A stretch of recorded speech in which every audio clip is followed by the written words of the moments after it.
Hello class, this is your video update that gives feedback about Unit 2 and reviews the details of Exam 1. Unit 2 has been going great. You guys are doing a great job of using discussion boards. This is the quickest way to improve your grade and solidify the information you learn in the unit. You all did a great job on Project 2. If you are still confused about the inner workings of the balance sheet and cash flow statement, then you should continue to study up on these concepts. Remember that a cash flow statement looks back in time at cash flows and is mostly made up of income and payments. The balance sheet is a snapshot of here and now and contains what you own and what you owe. Look for keywords like balance. Don't be confused when you see 3 entries for one item. For example, a mortgage will have an asset value on your balance sheet as well as a long-term liability spot containing the amount you owe. You also make payments that flow into your cash flow statement when you try to decrease your liability to 0. When that happens, then you completely own your house. Other minor mistakes that were made were not characterizing the tax refund as income. The money has to flow in from somewhere.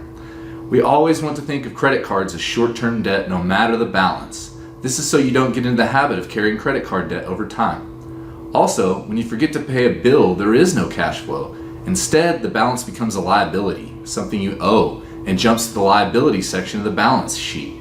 Lastly, a money market account is just a glorified checking account with a very small investment component. Because of this, it is classified as a monetary asset. As far as the write-up goes, the main thing you all should have noticed was that the family does a very poor job of tracking their cash flows, which is seen through the large amount of untracked discretionary income. A budget would help with this.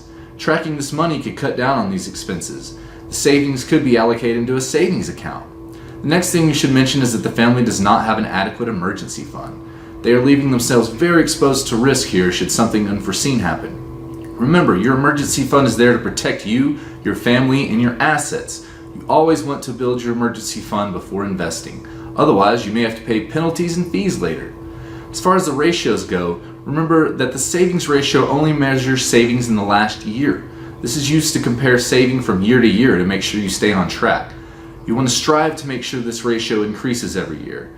Also, don't forget the credit card when you're computing your annual debt payments. Lastly, I want to remind you all to give me more of a write-up if the rubric shows you that a question is worth over 1 point. You can check the rubrics here. I did not count off much this time, but next time I won't be so lenient because now you know you're supposed to give me more information. Also, don't forget about early grading. Several students improved their grades using what they learned from early grading on the project. Quiz 2 is now open and running today. So far, you're all doing great. Just make sure you not miss out on too many quizzes as they're there to give you an idea of how much you learned in the unit.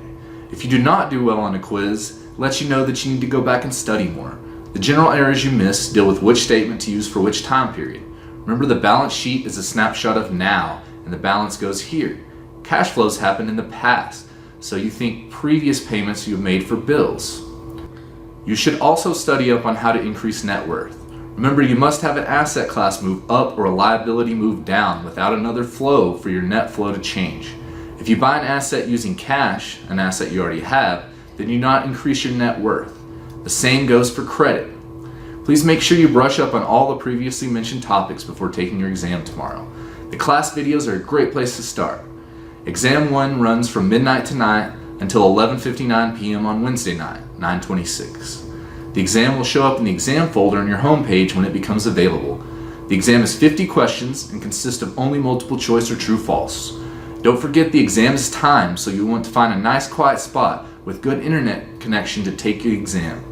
Please watch out, because if you switch between browsers or close a browser, the time will continue to count. Please be aware that the exam will automatically submit after 90 minutes. All the study documents for Exam 1 are found in the online classroom, so make sure you start there when studying. Please post any questions in the online classroom unless it's a personal question, and then you may email me. Good luck with your studies and your exam, everyone.